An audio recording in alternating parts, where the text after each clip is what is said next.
Alors, tout d'abord, merci beaucoup d'être présent sur ce webinaire organisé donc, par FG Learning. En un mot, FG Learning, qui sommes-nous? Je pense que la plupart d'entre vous nous connaissent. Je fais juste un petit mot sur FG Learning. Donc, FG Learning, on est un organisme de conseil, d'accompagnement et de formation, bien entendu, sur 4 expertises clés qui sont le management, la négociation, la vente et la relation client et tout ce qui concerne les soft skills. Et donc, nous avons l'habitude maintenant, je crois qu'on l'a prise depuis le Covid, d'organiser des webinaires 1 fois par mois. Et donc là, aujourd'hui, avec Léa qui nous a rejoint dans l'équipe au mois de juin de cette année, qui a rejoint l'équipe FG Learning, on a choisi de vous faire un webinaire sur la certification. Alors, pourquoi on a choisi la certification? Parce qu'en fait, on entend plein de choses sur la certification et l'idée, c'est un petit peu de remettre à plat, de vous faire un peu un état de l'art de ce qu'est la certification, ce que n'est pas la certification et de pouvoir échanger avec vous. Alors, ce webinaire se veut très interactif. Alors là, j'ai vu que vous aviez coupé quasiment tous vos micros. Bien sûr, vous pourrez les réactiver dès que vous avez une question et le chat est bien sûr à votre disposition pour pouvoir poser des questions si vous préférez les mettre par écrit. Et donc, l'idée de cette certification, pourquoi on a choisi ça? Parce que, comme je vous le disais, sujet d'actualité, d'autant plus depuis la réforme de 2018 que tout le monde connaît, et puis avec l'acteur France Compétences et puis tout ce qu'on a pu entendre au fur et à mesure. Et donc, l'idée, effectivement, c'était vraiment de reposer les choses, de répondre à votre question. Et avec Léa, on a voulu ce webinaire assez, je dirais, générique parce que quand on rentre après au fur et à mesure dans la certification, il y a autant de façons de faire, des échanges avec des OPCO et autre chose. Donc voilà, là on pose quelque chose de générique, mais évidemment il y a plein de façons de faire en fonction des acteurs avec lesquels on va pouvoir échanger. Je regarde juste s'il y a d'autres personnes qui sont arrivées que je devrais faire rentrer, excusez-moi. Non, je crois que c'est bon, très bien. Bonjour. Bonjour Valérie. Bonjour. Comment allez-vous? Mais ça va, merci. Très bien, bienvenue donc dans ce webinaire dédié, donc comme je le disais, à la certification. Eh bien voilà, je crois que pour ma part, j'ai fait mon introduction. Je ne sais pas si à ce stade, vous avez déjà des premières questions ou autres, ou je continue. Je continue. L'idée, comment on a pensé les choses avec Léa, puis après je laisserai la main à Léa, c'est elle qui va vous expliquer tout cela. On a fait un petit sommaire, l'idée c'est juste de vous montrer un peu l'overview de comment on a imaginé les choses. Donc le sommaire qui va apparaître dans un instant. Est-ce que vous le voyez bien? Alors moi je ne vois pas, non. Bon, bah, vous voyez comme quoi en interne la technique. Hein. Là, on voit plus ton écran, Léa. Je ne sais pas si vous le voyez, vous, mais moi, je ne le vois plus. Non. Léa, il faut que tu remettes la presse, on ne la voit plus. J'ai relancé le partage. Je recommence. Je ne sais pas ce qu'il en est pour vous, messieurs, dames, mais je ne vois pas le PowerPoint de Léa. Vous non plus, hein. Je vois, Guillaume, que vous faites non de la tête. Et Valérie, vous non plus. Non, mais j'ai l'impression que c'est un problème de connexion Internet, déjà. Mais bon.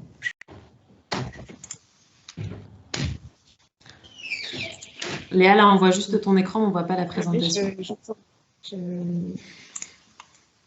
Ça marchait tout à l'heure. On a fait des tests, ça marchait.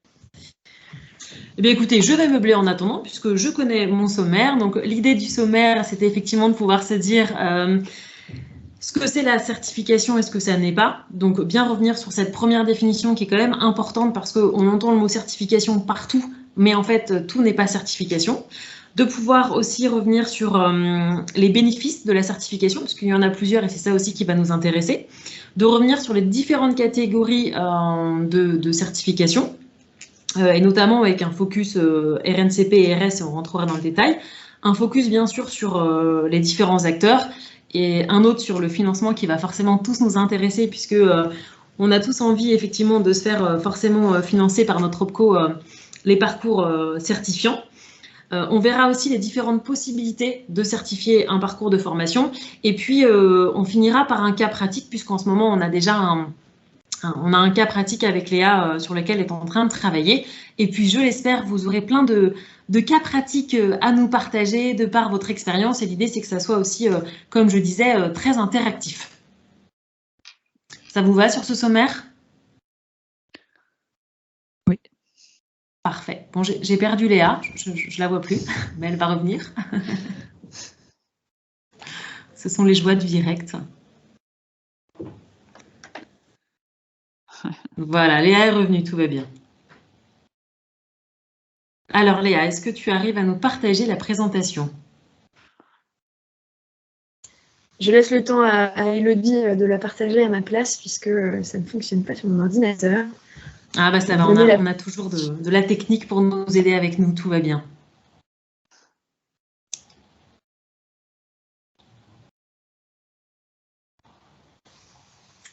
Ça n'a pas l'air de fonctionner non plus. Ça vous fait rire Guillaume, je sais la technique, mais on va y arriver. Et je vous assure qu'on a fait un test d'adaptation. Ça marche, je vois, ça y est, c'est bon. C'est bon, tout va bien.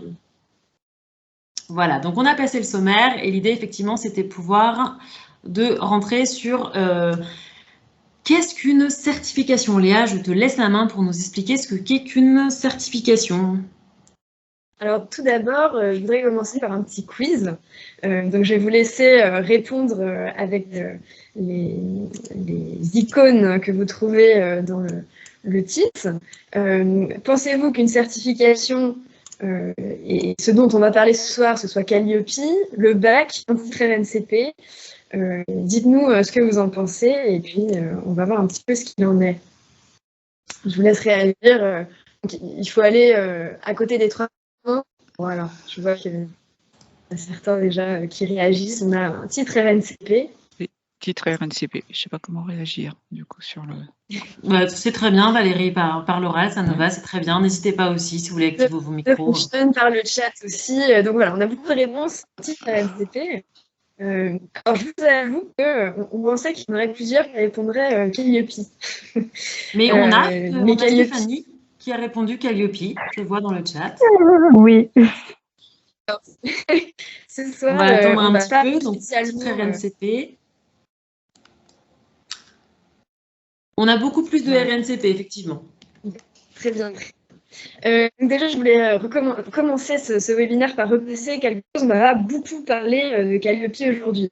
Ici, je vais parler plutôt de certification professionnelle, c'est-à-dire certification des compétences des individus, et pas de certification d'un processus ou d'un organisme de formation, comme c'est le cas de Calliope ou d'autres instituts que vous pouvez connaître, comme l'ISO, ce genre de choses.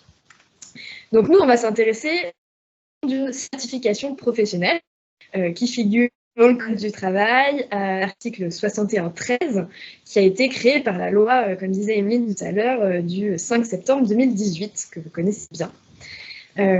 Cette définition nous dit que la certification professionnelle permet une validation des compétences et des connaissances nécessaires à l'exercice d'activités professionnelles. Elles sont définies par un référentiel d'activité qui décrit les situations de travail et les activités exercées, un référentiel de compétences qui identifie les connaissances et les compétences, y compris transversales, qui en découlent, et un référentiel d'évaluation qui définit les critères et les modalités d'évaluation des acquis. On a donc bien 3 dimensions qui vont être très importantes dans ces données de certification: les activités, les compétences, l'évaluation. C'est vraiment 3 éléments essentiels pour comprendre la certification. Ce même article il précise aussi que les certifications professionnelles, elles sont constituées de blocs de compétences, qui sont des ensembles homogènes et cohérents de compétences qui contribuent à l'exercice d'une activité. On a donc cette idée de bloc qui vient compléter cette définition et qu'on va beaucoup retrouver par la suite quand on parle de certification. Et je te laisse passer à la slide suivante. Mais après cette première définition, il y a souvent pas mal encore d'amalgames à plusieurs niveaux, puisqu'il faut bien distinguer la formation, qui est le moyen d'arriver à une montée en compétences, et la certification, qui est un but, la validation de ces compétences acquises. Ce sont deux choses qui sont extrêmement liées, hein, et ça, on va le revoir tout au long de ce webinaire, mais qui peuvent aussi exister indépendamment l'une de l'autre. Alors, en général, on le comprend très bien pour la formation. Hein. On peut avoir une formation qui n'est pas suivie par une certification. Ça, on le voit tous les jours. Vous en mettez probablement en place dans vos entreprises, et nous, on le fait également. Mais on peut aussi avoir la certification sans formation, entre guillemets. Là, on ne va pas beaucoup s'intéresser à ça aujourd'hui, mais il faut savoir que ça existe.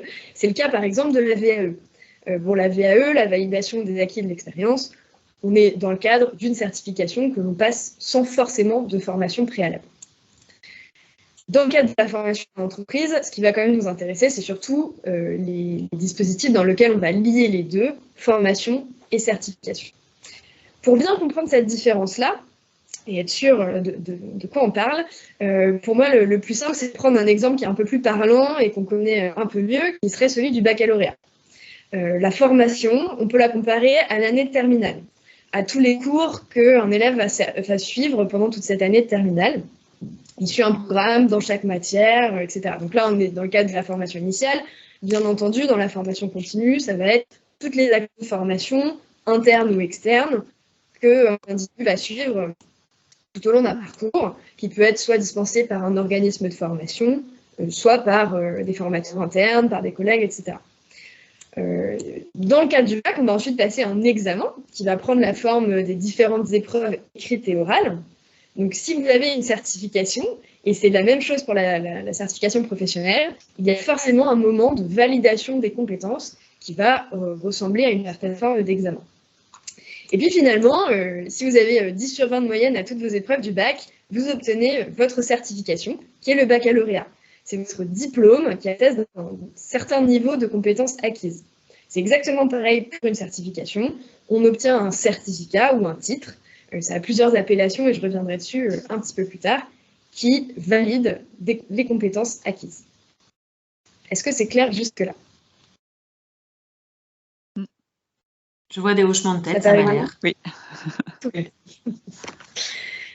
Je vais poursuivre avec donc les voies d'accès. C'est exactement ce que je vous disais. Là, dans le cadre du bac, on est à la formation initiale. Donc, c'est tout ce qui est pour les élèves, les étudiants qui n'ont pas d'activité professionnelle en lien avec leur formation à côté. On a deux choses qui vont plus nous intéresser aujourd'hui, parcours en alternance, contrat de professionnalisation et la formation continue. Donc là, on est dans le cadre de personnes qui ont un emploi en parallèle. La formation en alternance ou en contrat de professionnalisation, c'est une formation à l'école, plutôt souvent, et une partie en entreprise qui est la formation sur le terrain. Dans la formation continue, on est souvent sur des formations plus courtes qui peuvent avoir lieu dans l'entreprise. Donc sur ces trois premiers formats, on a une partie de formation qui peut déboucher sur une certification. Et puis, je vous le disais aussi tout à l'heure, on a aussi une voie d'accès à la certification qui est la VAE, validation des acquis de l'expérience, qui permet en fait de sauter l'étape formation, puisqu'on prouve d'une autre manière, sous la forme d'un dossier, qu'on a acquis un certain nombre de compétences qui correspondent à une certification. Globalement, de manière globale, la certification, elle ne s'intéresse pas au comment, à la formation préalable que vous avez eue pour parvenir à l'acquisition des compétences, mais bien aux compétences qui vont être validées. Donc vraiment, la certification, c'est la finalité. Quelles compétences j'ai acquis à un moment T. Tout est bon, pas de questions à ce stade? Très bien. Ah, ça fait suite alors. On a un nouveau petit quiz. Exactement. Et donc cette fois, la question, c'est à quoi sert de faire valider les compétences? Évaluer ses collaborateurs, reconnaître ses collaborateurs ou respecter le cadre de la loi? À votre avis? Petit indice, une ou plusieurs bonnes réponses possibles.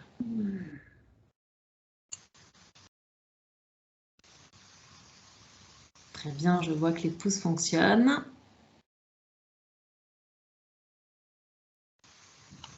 Parfait. On a plusieurs, oui, toutes les réponses un petit peu sont représentées et c'est très bien puisque toutes les réponses sont justes dans ce cas-là. On va parler maintenant donc des bénéfices de la certification et vous allez voir qu'en fait, voilà, on a plusieurs bénéfices à plusieurs niveaux. Sur la slide, vous voyez ici 6 points qui nous permettent d'appréhender les différents bénéfices à la fois pour les apprenants et pour l'entreprise. Je vous disais à l'instant, ça permet d'abord de mesurer les compétences acquises. Dans un projet de transformation, d'évolution, ça permet de positionner son collaborateur sur un ou plusieurs blocs de compétences à un moment T. On va du coup avoir une vision assez précise de son niveau, entre guillemets, sur ces compétences-là.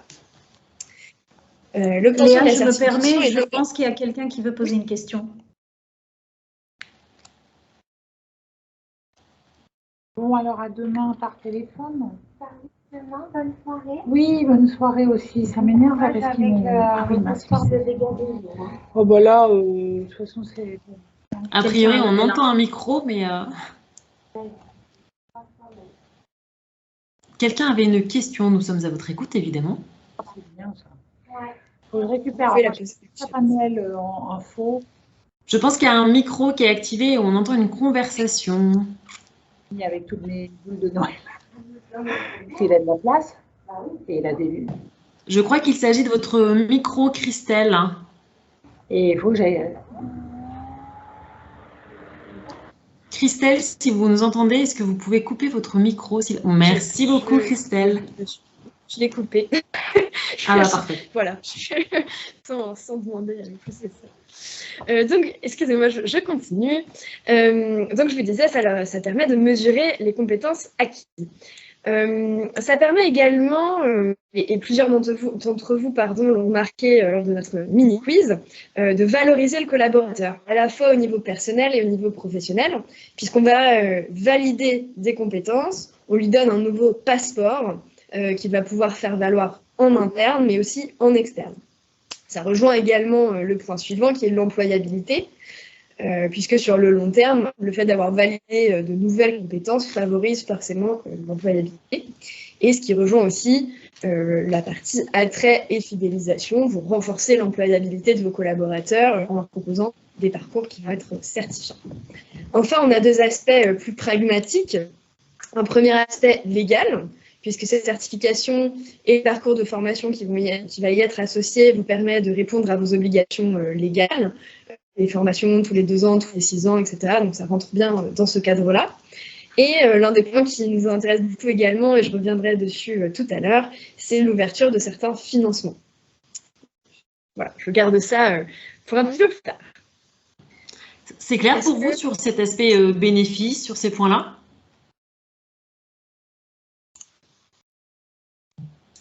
J'imagine que oui.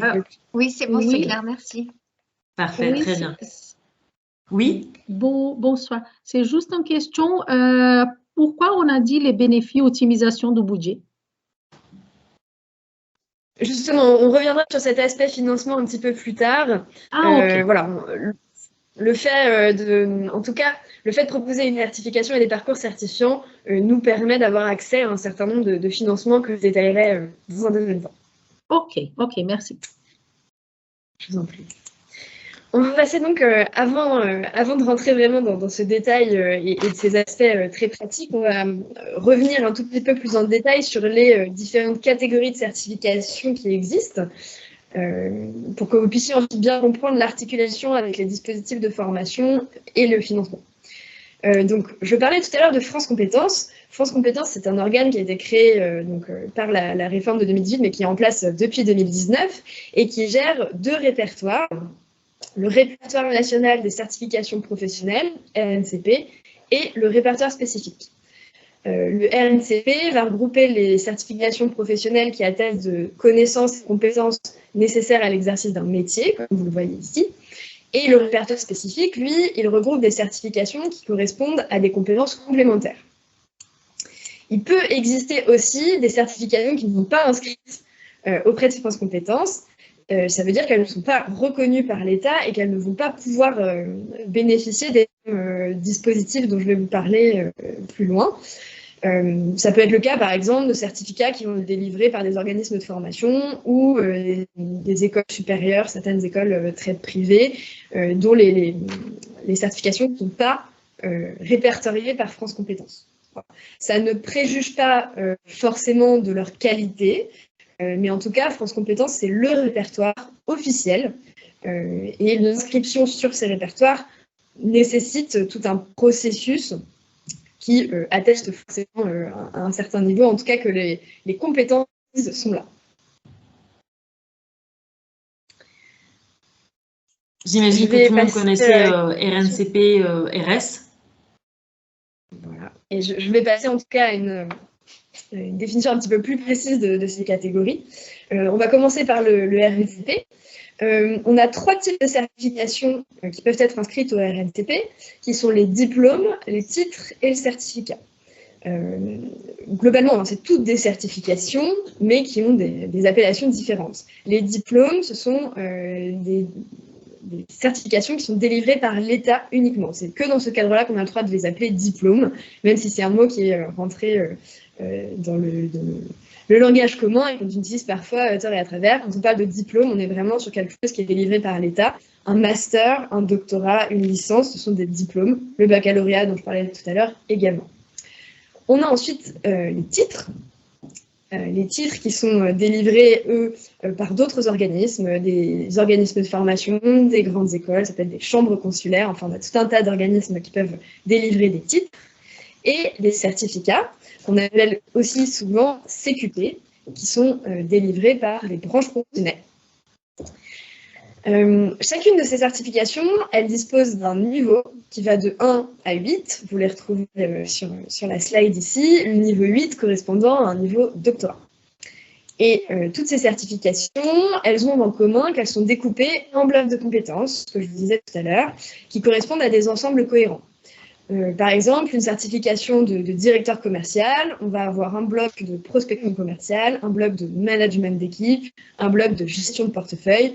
En fait, voilà, on a toutes ces compétences qui se regroupent pour appuyer différentes parties, différents aspects d'un métier. Ce qui est assez intéressant par rapport à ces titres RNCP, c'est que et surtout ces blocs de compétences, c'est qu'ils peuvent être validés ensemble, ce qu'on va appeler une validation complète ou non, et on appelle ça une validation partielle d'un ou plusieurs blocs d'un titre. Si la validation est partielle, on aura une attestation de validation d'un bloc de compétences et pas la certification dans son ensemble. Mais en termes de conditions légales et financières, on va rester sur le même type de conditions que dans le cas d'une validation complète. Est-ce que c'est clair pour le RNCP pour l'instant ? Et du coup, si je me permets, ça veut aussi dire que si tu parlais de ton certificat de directeur commercial, si je passe un bloc de compétences, une année, je peux très bien passer les années suivantes, les autres blocs de compétences. Il n'y a pas de limite en termes de temps et en termes de durée pour pouvoir acquérir tous ces blocs qui constituera le titre RNCP. A priori, non. En tout cas, pas dans ceux avec lesquels on a travaillé jusqu'ici. La seule limite, c'est la durée de validité de cette certification, qui peut être plus ou moins longue, mais la plupart du temps, c'est 5 ans. Ça ne veut pas dire forcément qu'au bout de 5 ans, on ne peut plus valider. C'est juste que l'organisme qui dépose la certification doit refaire une demande. Donc voilà, parfois ça peut bouger un petit peu, les blocs peuvent bouger un petit peu. Mais globalement, on est sur cette durée-là. On va passer maintenant au répertoire spécifique. Ici, je vous le disais également, on trouve des choses qui sont complémentaires. On va avoir 3 types de certifications au répertoire spécifique. Les habilitations, qui découlent d'une obligation légale ou réglementaire. Là, on est sur des choses qui vont conditionner l'exercice d'une activité ou d'une fonction en application d'une loi, qui peut être nationale ou internationale. Pour vous donner un exemple, ça peut être les habilitations électriques, ça peut être les habilitations pour le transport maritime, pour l'aviation, voilà, des choses très réglementées. Ça, ce sont les habilitations. On a des certifications de compétences transversales. Là, on veut aussi être sur des blocs de compétences, sur des ensembles homogènes et cohérents de compétences, mais qui sont mobilisables dans différentes situations professionnelles qui ne sont pas dépendantes d'un contexte professionnel particulier. Au RNCP, on est clairement sur un type de métier. Ici, on est sur des choses qui peuvent être mobilisables dans différents métiers. C'est très intéressant, par exemple, au niveau des soft skills. ou par exemple du management. Le management, on en a besoin dans différents métiers et donc on peut avoir une certification transversale là-dessus. Et enfin, on a des certifications de compétences complémentaires qui sont des compétences techniques, des méthodes appliquées à un métier. Par exemple, on va avoir les techniques de voix off et de doublage pour des comédiens. On est sur ce genre de choses. Dans le cadre de la formation continue, le répertoire spécifique il est particulièrement intéressant puisqu'il va venir compléter un ensemble de compétences qui sont déjà existantes chez nos collaborateurs. Donc voilà, il est très intéressant pour nous de nous intéresser à ce répertoire. Et d'ailleurs, j'en profite pour glisser un mot. On est en train de travailler dessus justement au sein d'Edge Learning pour proposer effectivement des certificats au répertoire spécifique sur la négociation et sur les soft skills. Exactement. La certification, c'est aussi tout un écosystème et des acteurs variés. Je vous parle depuis le début de France Compétences, qui est l'organisme qui inscrit les certifications dans les 2 répertoires. Et France Compétences s'assure aussi de leur cohérence et de leur adéquation avec les besoins du marché. On a ensuite les certificateurs. Ce sont des organismes qui déposent la certification et qui peuvent ensuite certifier les apprenants. Là, il va s'agir de l'État, des organismes de formation, etc. Ils vont jouer le rôle de valideur final. Alors, si on reprend ma comparaison tout à l'heure avec le bac, le certificateur, ce serait le jury final de l'examen devant lequel vont passer les résultats. Et les certificateurs, ça peut se comparer un petit peu à ça. On a ensuite les évaluateurs. Ce sont ceux qui vont évaluer les apprenants. Ça peut être aussi bien des entités que des personnes. Il peut y avoir plusieurs entités évaluatrices pour une même certification ou une seule entité évaluatrice pour une seule certification, ça dépend des cas. Mais dans mon exemple du bac, ici, on serait le ou les professeurs qui vont noter les copies. Voilà. Dans le cadre de la formation continue, on est plutôt sur des organismes ou des formateurs et évaluateurs indépendants. On a bien évidemment les formateurs, les consultants qui vont former les apprenants, délivrer une formation pour préparer à la certification, pas les oublier. Que ce soit en présentiel ou à distance, ça n'a pas d'impact sur la certification. Et les individus qui préparent la certification, qui vont passer l'examen de validation et obtenir cette certification-là, que ce soit dans le cas de la formation initiale, ce seraient les élèves, ou dans le cas de la formation continue, c'est tous vos collaborateurs en entreprise qui vont passer une certification. Au niveau comme un organisme de formation, on peut se placer à plusieurs niveaux. On peut être le certificateur si on a déposé un titre. On peut être évaluateur d'un titre qui est le nôtre ou celui d'un autre certificateur qui nous a donné la possibilité d'être organisme évaluateur. Ou, et surtout, souvent, formateur, puisque c'est notre rôle de préparer les apprenants et de les aider à acquérir les compétences nécessaires pour la certification. Et évidemment, vous voyez qu'il y a un acteur qui n'apparaît pas sur cette slide et dont on va parler maintenant, ce sont les financeurs.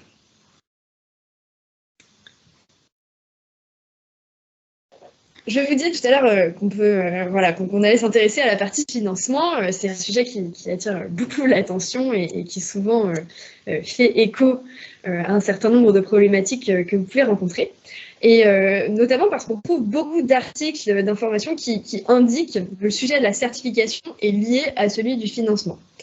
Ça a 2 origines, qui sont les 2 principaux mécanismes de financement de la formation par les fonds publics à l'heure actuelle. Le premier, vous le connaissez tous, c'est le CPF, le compte personnel de formation, qui est donc géré par la Caisse des dépôts. Pourquoi il y a un rapport avec la certification? C'est parce que pour être éligible à une prise en charge avec le CPF d'un individu, une formation, elle doit être ponctuée par une certification. C'est l'un des prérequis qui fait que le sujet de la certification a pris beaucoup d'ampleur ces derniers temps, puisque ce n'était pas le cas avant, avec le DIF, avec ce qui pouvait exister. Ça a un intérêt, ça sert à s'assurer que l'individu reparte bien avec quelque chose de concret, avec quelque chose de valorisable, puisque s'il obtient une certification, c'est qu'elle a été validée par France Compétences et donc que ses compétences ont été reconnues. On a également un lien avec le financement des OPCO, et vous voyez ici tous les logos des différents OPCO, opérateurs de compétences qui ont remplacé les OPCA, puisque les OPCO financent essentiellement des formations qui donnent lieu à une certification. Alors je dis essentiellement parce que ce n'est pas uniquement, mais ça permet d'avoir accès à certains fonds qui ne sont pas accessibles dans le cadre d'une formation qui n'est pas certifiante. Dans ce cadre-là, les formations peuvent être prises en charge dans leur intégralité. C'est-à-dire que ce n'est pas uniquement la certification, l'examen que les participants vont passer, mais bien l'intégralité de la formation, c'est-à-dire la conception pédagogique, les frais d'animation, les frais de vie aussi de vos apprenants parfois. Donc c'est une ressource extrêmement intéressante à mobiliser puisqu'elle peut permettre de développer des projets de formation parfois d'une bien plus grande ampleur que ce qu'on aurait pu faire avec ces fonds. Alors, j'attire votre attention sur le fait que chaque cas est très spécifique et je vous invite vraiment à prendre contact avec votre conseiller dédié. Maintenant, chacun se prend en main dans son OPCO, puisque c'est ce conseiller qui est plus à même de vous renseigner sur les dispositifs qui existent dans votre cas précis. Ces parties-là, ça peut nécessiter un accompagnement et évidemment, nous, on est en mesure de vous accompagner, d'autres organismes de formation, puisque nous, on peut vous apporter un soutien dans l'échange avec le co pour éventuellement faire penser à certains fonds et voir comment les besoins en termes de formation et de certification peuvent être financés. Est-ce que vous avez des questions? Je voyais Anne-Gaëlle qui écrivait une question, mais qui a enlevé sa question. Donc, n'hésitez pas si vous avez des questions. On veut ce webinaire assez interactif, donc n'hésitez pas, écrivez ou posez vos questions. On est bien sûr à votre écoute. Est-ce que c'est clair sur tout ce que vient de vous énoncer Léa? Est-ce que vous avez des choses à partager? Si c'est clair, on peut passer à un petit peu plus de pratique. Je voulais vous parler un petit peu des différentes possibilités que vous avez pour certifier les compétences de vos collaborateurs. Alors, on va avoir deux grandes parties. Pour toutes les raisons qu'on va évoquer, ça va être assez intéressant pour vous, RH, manager, responsable formation, de mettre en place des parcours certifiants. Donc, la première solution, c'est globalement de prendre ce qui existe déjà. Et après, on a des solutions plus sur mesure que je vous propose. Alors, quand je dis des choses qui existent déjà, il y a deux manières de le faire. Il faut aller chercher un parcours qui existe avec une formation et une certification. Je vais expliquer un petit peu. Que ce soit sur le compte personnel de formation ou le site d'un organisme de formation, vous allez avoir des parcours certifiés. Donc là, on va vous proposer une formation de temps d'heures à l'issue de laquelle vous allez passer une certification et obtenir un bloc, un titre, une certification inscrite au RS, etc. Donc, c'est des choses qui sont déjà existantes. Vous pouvez aussi passer par un autre biais et aller directement sur le site de France Compétences, dans l'un des deux répertoires, rechercher une certification qui vous intéresse, puis contacter le certificateur ou l'évaluateur pour lui demander ce qu'il propose en termes de formation. Donc là, vous allez avoir en fait des espèces de package où le parcours et la certification seront entre guillemets vendus ensemble et où ils seront déjà existants. L'avantage de cette option sur étagère, c'est qu'elle est très rapide à mettre en place. Et nous aussi, comme vous le disait Emeline, on aura bientôt des parcours qui pourront être certifiants sur les soft skills et la négociation. Mais ce qui peut être intéressant aussi, c'est des parcours qui permettent une plus grande personnalisation.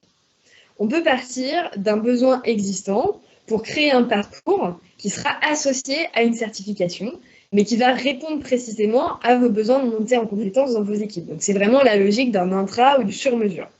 Et dans ce dispositif-là, on a concrètement trois options qu'on va choisir en fonction de la spécificité des compétences que vous cherchez à certifier, de ce qui existe déjà en termes de certification et de votre budget, à la fois en termes de temps et en termes financiers. Concrètement, dans les deux premiers cas, on va rapprocher le parcours de formation qu'on aura construit ensemble d'une certification qui est existante. Si c'est une certification ORS, ce sera tout ce qui va concerner les compétences transversales. On a beaucoup d'existants sur les choses un petit peu classiques et on va pouvoir faire des partenariats avec le certificateur pour aller certifier un parcours sur ces compétences-là. Si on choisit une certification ORNCP, on aura quelque chose de plus complet. Ça peut être ici, par exemple, si vous voulez former une population à un ensemble de compétences, par exemple tous vos commerciaux sur soit un bloc, soit l'intégralité d'un titre pour renforcer leurs compétences commerciales.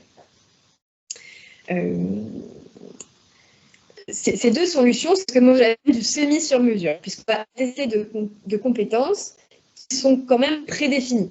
C'est-à-dire que nous, on va choisir le bloc, les compétences qu'on veut certifier, qui vont être en relation avec le parcours de formation que vous aurez délivré ou en tout cas qu'on aura construit ensemble. Mais on ne va pas aller choisir en détail chaque compétence qui est certifiée dans le bloc. Et on va avoir un impératif de travailler avec l'organisme certificateur avec qui on va passer un accord. Donc là, ni l'entreprise, ni l'organisme de formation qui utilise cette méthode-là ne va être propriétaire de la certification. Et donc, ça implique un certain coût par apprenant, puisqu'on va être sur des frais d'inscription à l'apprenant. Par contre, ça c'est un véritable avantage en termes de temps, puisque comme les certifications sont déjà déposées, elles sont déjà disponibles, et on peut commencer à certifier dès qu'on a eu l'accord du certificateur. Et la dernière solution, qui est du 100% sur mesure, c'est la création d'une certification. Ici, on va avoir un coût qui est un petit peu plus élevé au départ, notamment, alors, à la fois en termes financiers, puisqu'il y a un certain accompagnement pour créer la certification, et en termes de temps, parce que ça met à peu près 1 an en moyenne pour déposer une certification. Et là, on va avoir quelque chose qui est totalement sur mesure, qui va s'adapter au métier ou à la compétence spécifique qu'on veut apporter à nos collaborateurs. Sur le long terme, ça peut être vraiment bénéfique pour une entreprise parce que là, elle devient propriétaire de la certification et elle va pouvoir certifier autant d'apprenants qu'elle veut pendant la durée de validité de sa certification sans payer les frais dont je parlais tout à l'heure, qui sont les frais d'inscription à la certification. Est-ce qu'on est clair et est-ce qu'il y a peut-être quelques questions sur cette partie-là? A priori, ça a l'air clair pour vous. Alors maintenant, on aimerait... J'ai Guillaume qui aurait une question. Je vois la main levée de Guillaume. On vous écoute, Guillaume. Oui, bonjour. Dans le cas de la création d'une certification, je dirais individualisée, est-ce qu'on a des moyens d'avoir des sources pour définir les blocs de compétences qui peuvent être associés à une fonction ou à un métier? Alors, je vais voir, ça dépend. Hein. C'est la meilleure réponse, et je disais tout à l'heure qu'il y a beaucoup de cas spécifiques. Ça dépend du métier, ça dépend de ce qui existe déjà en termes de certification, en termes de référentiel. Souvent, on va se baser sur un référentiel métier-compétences qui existe en général déjà au niveau des RH. Et après, France Compétences va nous donner aussi, quand on commence à inscrire une certification, des grilles standards, entre guillemets, qu'on va remplir et qui vont détailler les savoirs, savoir-faire, savoir-être pour chacune des différentes compétences concernées. Parce que la plupart du temps, quand on consulte une formation qui est déposée au NCP, le RS que je connais moins, dans le détail des certifications, il y a des références, par exemple, aux fiches ROM, des métiers ou ce genre de choses. Est-ce que c'est un passage obligatoire ou pas? Alors, c'est pareil, ça va dépendre du titre que vous déposez. ORS, dans le cadre du RNCP, oui, on va avoir un certain nombre de références à insérer. Ces fiches ROM, elles existent et elles sont accessibles à tous. Et en fait, elles vont servir à faire des liens entre les métiers et les compétences qui sont attestées. Je ne sais pas si ça répond. Très bien, merci. Ça répond à la question. Merci. On avait peut-être Christelle qui avait une question. N'hésitez pas, hein, prenez directement la parole, ça sera plus sympathique. On est à votre écoute. Non, déjà, je voulais m'excuser. Je disais au revoir à ma collaboratrice qui me parlait du sapin de Noël tout à l'heure, donc excusez-moi. Voilà. Je vous en prie. Mais j'étais bien à l'écoute. Excusez-moi. Non, mais par rapport à la question qui était posée là, c'est vrai que si on ne trouve pas quelque chose, malheureusement, on est obligé de le créer. Si on ne trouve pas une formation, enfin un diplôme au RNCP, on est bien obligé de le créer. Si il s'agit d'habilitation sur des métiers un petit peu spécifiques, c'est pareil, on est bien obligé de créer quelque chose et de le déposer. Voilà, c'est la richesse du RNCP, heureusement, enfin voilà, l'offre est large. On arrive souvent à donner, à mettre en place des correspondances. Le souci peut être aussi de ne pas trouver exactement, puisque les titres déposés peuvent correspondre pour partie à ce qu'on recherche. Donc ça pose aussi un souci, puisqu'en termes d'affichage, on ne peut pas changer le titre du diplôme, du titre, etc. Et donc là, ça peut aussi poser un problème selon le secteur d'activité dans lequel on travaille et les métiers qu'on voudrait viser. C'est vrai que c'est une démarche, puis la démarche après auprès de France Compétences, elle est très très longue. Enfin, c'est juste un témoignage comme ça, mais c'est 1 an de travail minimum. Voire 1 an de retour avec le passage en commission. C'est quand même, bon, on est quand même dans des processus pas simples quoi, pour les entreprises et pour les branches. Hein. Enfin, c'est juste ça, je veux dire, parce que rechercher quelque chose, on peut trouver, et c'est tant mieux si on est dans la vente, tout va bien. Des diplômes en vente, on va en trouver plein. Si on est dans des choses un peu plus spécifiques, à un moment donné, on s'engage dans une démarche de certification, de création de ses propres certificats ou autres, et c'est compliqué, très compliqué. Merci Christelle. Effectivement, c'est comme le disait Léa, il y a 1 an quand on est vraiment sur du sur-mesure. Et là aussi, il y a l'accompagnement qu'on peut, alors nous ou d'autres organismes de formation qui peuvent aussi vous accompagner pour vous aider face à ça.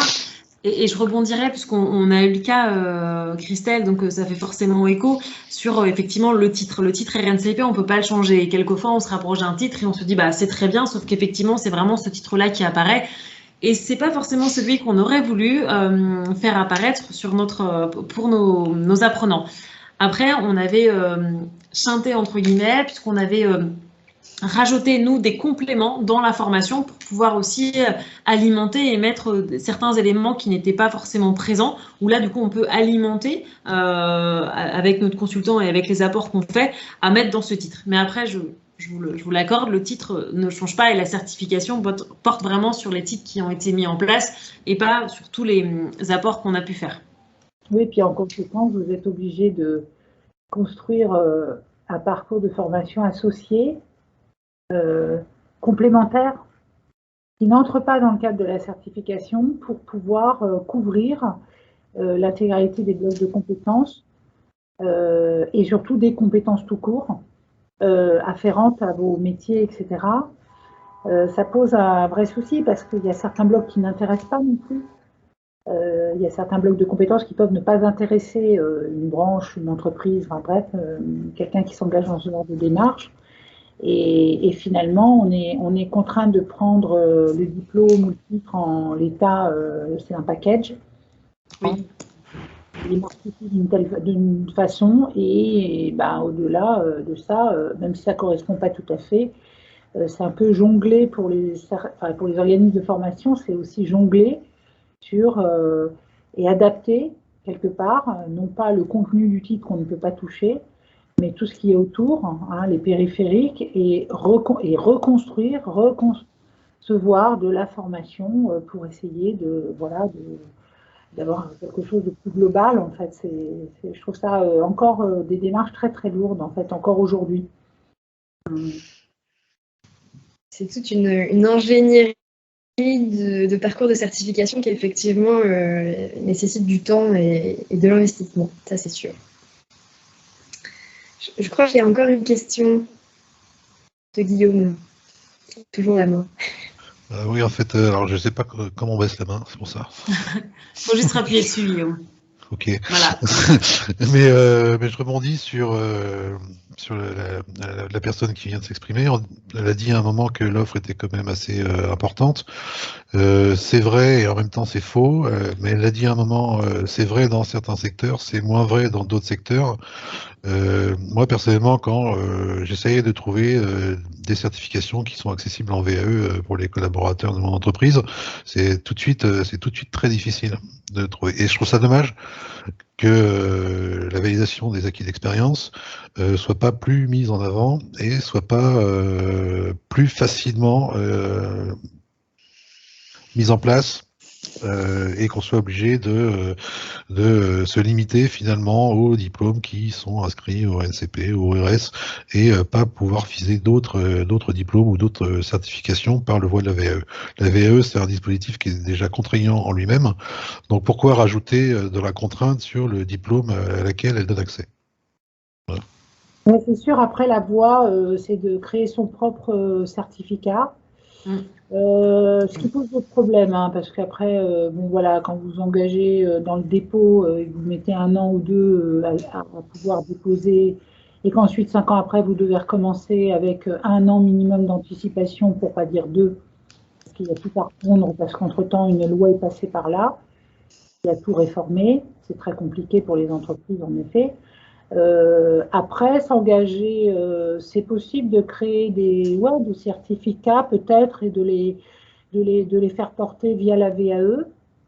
Et en conséquence, bah, souvent ce sont des CQP hein, qu'on crée, enfin, que les entreprises, les branches plutôt créent, des CQP.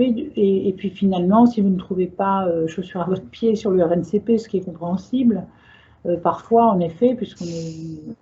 Ça peut arriver qu'on ne trouve pas du tout d'équivalence hein, de choses qui correspondent suffisamment au métier. C'est vrai que la création d'un CQP et pour lequel bah, vous donnez un accès via la VAE, vous privilégiez dans votre entreprise la VAE, ça peut être un bon moyen d'avoir quelque chose complètement adapté à votre besoin. Ou de créer quelque chose en termes d'habilitation à déposer au RS. Mais bon, là, il faut qu'on soit sur des compétences à habiliter un peu spécifiques quand même. Ouais. C'est pas facile. Hein.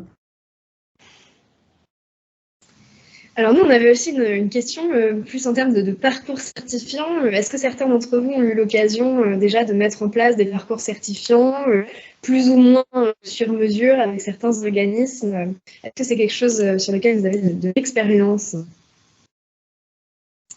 Je vais intervenir, oui, en effet. Moi, j'ai construit deux CQP, hein, un CQP chargé d'accueil guichet unique pour la mutualité sociale agricole, un CQP opérateur de la protection sociale, puisque ce sont deux métiers qui n'étaient absolument pas représentés au sein du RNCP. Et de même, à un moment donné, j'ai fait porter au RS un parcours de contrôleur, de contrôleur et de conseiller en prévention. Et un autre conseiller en prévention. C'est pour ça que j'exprime aussi la difficulté et la lourdeur et la complexité de la création, du dépôt, du suivi et des exigences de plus en plus fortes quand même, hein, de rendu, puisque derrière maintenant on est obligé de suivre aussi les certifiés, leur évolution. Donc ça pose une double contrainte. On est obligé de s'accrocher à la Caisse des dépôts et consignations au niveau informatique, d'assurer un suivi de nos certifiés. C'est des choses qu'on ne demandait pas avant la réforme de 2018. Et puis les procédures de renouvellement, et puis l'obtention d'un niveau de diplôme est très complexe, je trouve aussi. Parce que la procédure est longue. Vous passez en commission 6 mois, 1 an après, pour toi essuyer des refus de niveau de diplôme, parce que c'est normal, parce qu'il est logique aussi que France Compétences ou la Caisse des dépôts soient très vigilants et fassent des comparatifs entre l'existant hein, sur le marché et n'accepte pas niveau diplôme, alors que le voisin, je sais pas, aurait donné un niveau bac et que vous prétendez à un niveau bac plus 2. Il y a un débat autour de ça, hein, donc, et parfois les critères de refus sont assez opaques. Voilà, il n'y a pas trop de justification et c'est compliqué pour quelqu'un pour une entreprise qui n'a pas les ressources suffisantes pour travailler, parce que c'est un métier en soi. C'est compliqué d'accompagner, d'actualiser, de faire valoir ces titres. Hein. Je trouve ça compliqué. Et en même temps, quand on trouve rien sur le marché, ORS ou ce que vous voulez d'ailleurs, enfin voilà, mais de toute façon c'est les deux seuls maintenant sur lesquels on peut jouer. Si on ne trouve rien et qu'on a absolument besoin d'être attractif, de fidéliser les gens, c'est important de s'engager peut-être dans une démarche de création. Peut-être. Oui, allô, bonjour. Pardon, excusez-moi. Je vais peut-être... Oui, on il y a encore une question. Bien, oui, je vois Julienne qui écrit, donc on va lire votre question ou vous pouvez la poser directement. Ah non, Julienne nous disait au revoir. Autant pour moi. Merci beaucoup, Julienne. Merci beaucoup, Christelle. On sent effectivement l'expérience derrière tout ça et c'est bien d'avoir ce retour-là. Avant que Léa vous explique aussi notre cas d'école, est-ce que vous avez une expérience similaire à nous partager?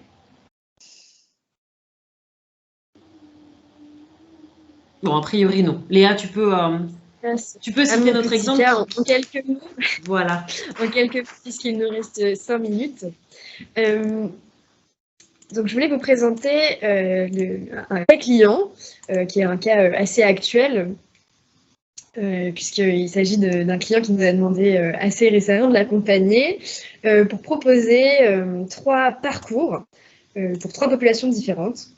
C'était une création de parcours, donc ils sont venus vers nous en nous disant, voilà, on voudrait former ces 3 populations et on voudrait rendre ce parcours de formation certifiant, avec notamment un besoin prioritaire sur le financement. Et c'est pour ça que, voilà, c'est bien sûr pour tout l'intérêt que représente cette certification, mais aussi parce que s'il n'y avait pas de certification et pas de financement, ce parcours n'aurait pas forcément été viable. Et donc, on a fait ici ce que j'appelais tout à l'heure du semi-sur-mesure. On a fait une provision de parcours avec une certification existante au bout. Donc, on a choisi un bloc par population d'un même titre. Concrètement, c'était un titre de responsable marketing et commercial, puisque il s'agissait d'une entreprise de marketing. Et donc, ces 3 populations qui étaient des chefs de projet, des directeurs, peut-être plutôt, on va appeler directeurs, des commerciaux et les managers commerciaux, ces 3 populations avec donc une compétence du titre-là qui allait valider un bloc de compétences. Dans ce cadre-là, on a accompagné l'entreprise dans la rencontre avec le PCO pour trouver un moyen de faire financer le projet. Et puis, dans le détail, de faire correspondre chaque moment de formation dont ils avaient besoin pour eux monter en compétences aux exigences de la certification qu'on avait choisie. Et donc, on a eu la grande joie d'apprendre que le financement avait été accepté et qu'on était donc en bonne voie pour un démarrage du parcours certifiant en 2022. Un financement à 100%, c'est-à-dire sur toute la conception pédagogique de tout le parcours. Aussi bien l'évaluation des acquis des collaborateurs en début de parcours, que la formation, que certains frais de vie et la certification finale, l'examen que ces apprenants allaient passer. Donc c'est un beau parcours de formation qui a bien lancé 2022. Est-ce que vous avez des réactions? Est-ce que ça vous donne envie de lancer des choses certifiantes avec nous? Tu as une question de Dan Gaël, excusez-moi, qui te demande quel est le type de financement. Alors là, en l'occurrence, c'était un financement FNE, puisque c'est en ce moment une grande source qui permet de faire financer un certain nombre de projets, notamment sur l'année 2022. Mais ce n'est pas uniquement sur les fonds du FNE qu'on peut se baser, puisque ceux-ci, ce sont des fonds spécialisés Covid, entre guillemets. Hein. Pour d'autres parcours qu'on a montés, ça pouvait être d'autres types de financement. J'ai travaillé par exemple avec la PROA, voilà, avec d'autres systèmes qui dépendent toujours. Et c'est pour ça que je vous disais tout à l'heure, c'est très spécifique et c'est à chaque fois avec l'UFO et avec votre conseiller qu'il faut en discuter. Et le fait d'être accompagné, je vais répondre à la seconde question en même temps, le fait d'être accompagné par un organisme de formation et de rencontrer avec nous, avec l'organisme de formation, l'OPCO directement, ça permet d'obtenir une validation qui est en général beaucoup plus rapide, puisqu'on va demander à l'OPCO très précisément toutes les conditions nécessaires pour obtenir la validation du financement. Donc, moi, j'ai rencontré l'OPCO mi-novembre, je crois. Donc, on est sur à peu près 3 semaines pour faire valider l'intégralité du dispositif, qui est un dispositif qui va durer 1 an. Donc, voilà, on est sur des délais qui sont assez courts quand on voit le délai habituel de validation des OPCO. Et en fait, j'ai travaillé main dans la main avec le conseiller OPCO et puis la responsable formation de l'entreprise de notre client pour remplir tous les documents de manière extrêmement précise et qui correspondent à ce logo attendu pour le financement. Voilà. Cet accompagnement-là, il est intéressant. Alors, bien sûr, ça demande du temps de l'organisme de formation, mais ça nous en fait gagner beaucoup aussi dans un second temps, à la fois pour le client et à la fois pour nous dans la conception du parcours, puisqu'on s'assure dès maintenant que le parcours et la manière dont on va délivrer la formation soient en adéquation avec la certification et avec la demande de financement. Et pour compléter, on a donc l'accord du financement. La seule contrainte, et qu'on vient juste d'apprendre aujourd'hui même, était simplement qu'on avait 1 année pour le réaliser. Donc au 31 décembre 2022, il faut que ce parcours soit et cette certification soit réalisée. Voilà. Et alors ça, c'est très spécifique parce que c'est dans le cadre du FNE. C'est pas forcément le cas dans d'autres types de financement. J'ai juste une petite question. Est-ce que en fait, tous les blocs, toutes les formations qui permettent de constituer le bloc doivent être réalisées par un organisme de formation ou est-ce qu'une partie peut être réalisée par des formateurs internes de l'entreprise? Alors, c'est pour ça que je disais tout à l'heure qu'il faut bien séparer certification et formation. En fait, la certification, alors, s'il est accessible par la VAE ou par la voie de la formation continue, etc., vous pouvez la passer sans avoir d'organisme externe qui vous forme sur tous les blocs de compétences.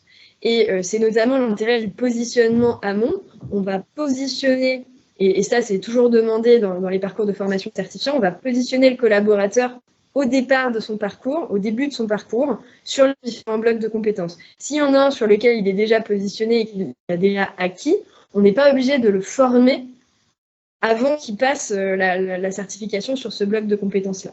Après, ça dépend des titres, ça dépend des certificateurs, ça dépend, voilà, encore une fois, tout est assez spécifique, mais non, sur le principe, la formation, elle peut prendre différents aspects, ça peut être de la formation interne, ça peut être de la formation par un organisme, en fonction des types de certification et du type de bloc. Et ça peut être mixte.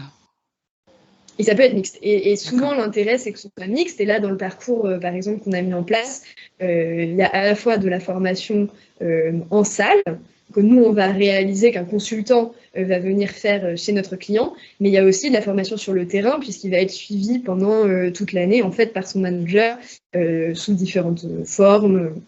On peut mettre en place d'autres formes de formation avant de passer la certification. Okay.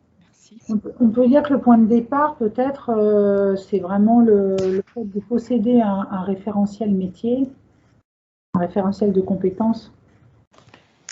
En fait, c'est effectivement, oui, hein, c'est très important. Et si ce n'est pas le cas, en tout cas dans les compétences métiers que nous, on connaît et qu'on délivre, on peut aussi accompagner pour faire voilà, faire correspondre les compétences qui existent déjà avec des référentiels qui peuvent se trouver dans un titre.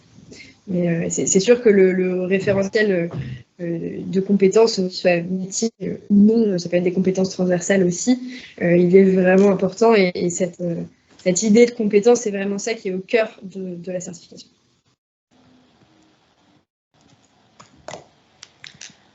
Ok, merci beaucoup en tout cas. Est-ce que nous avons d'autres questions? Parce qu'il est d'ici à du 18h03, on a commencé à 17h03, donc là on tient l'heure. Est-ce que vous avez d'autres questions? Non, merci. De toute façon, vous recevrez un mail avec le détail de ce qu'on s'est dit là et surtout l'enregistrement. Et puis les webinaires sont disponibles bien évidemment sur notre site. Comme ça, vous pouvez tous les regarder aussi, puisque là, avec Léa, on a vraiment fait un sujet assez transverse, certification. Mais par exemple, celui de la semaine, il y a 2 semaines, il était sur... et Valérie, vous étiez là, sur le concept avec Alessandro Biscaccendi, donc avec un de nos experts sur la stabilité dynamique. Donc voilà, on essaye un peu de faire différents sujets. Celui-ci nous tenait à cœur parce que, évidemment, on avait les mains dedans avec Léa et que voilà, forcément, on sorte aussi nous à des choses et du coup, en échangeant avec les OPCO, en voyant les choses, on voulait aussi vous faire part de toute notre expérience et pouvoir répondre à vos questions s'il y en avait. Ok. Merci beaucoup. Eh bien, écoutez, je vous souhaite une très belle soirée. Merci beaucoup d'avoir été présent. On est bien sûr à votre écoute avec Élodie, Léa et moi-même pour répondre si vous avez des questions qui viennent par la suite, sur vous poser voilà, des interrogations sur un parcours à créer ou autre. N'hésitez pas, on est là aussi en conseil pour pouvoir y répondre. Merci beaucoup et passez une très très belle soirée.